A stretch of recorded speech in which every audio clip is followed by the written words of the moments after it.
Welcome to the Slop Farm. Enjoy the video. You start by securing your data and preventing activation locks. You must make a full backup, time machine or a cloned drive, and confirm it boots or restores. Once done, sign out of iCloud and turn off Find My Mac to avoid lock issues. Now reboot into recovery. On Intel, hold Command-R at startup. On Apple Silicon, hold the power button and choose recovery. Make sure you see the Mac OS Utilities window before moving on. That confirms you're in the right environment.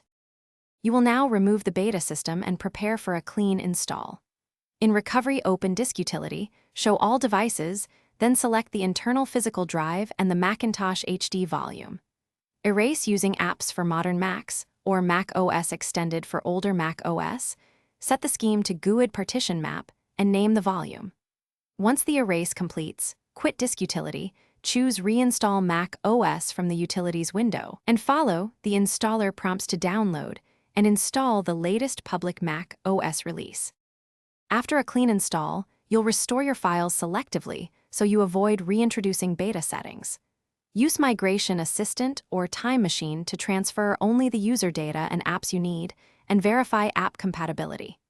If the installer fails or the drive won't mount, reboot to recovery and run first aid in Disk Utility, then retry the install.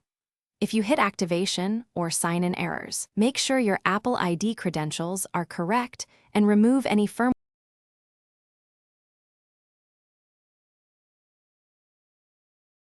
Thanks for watching. Consider subscribing if we helped you today.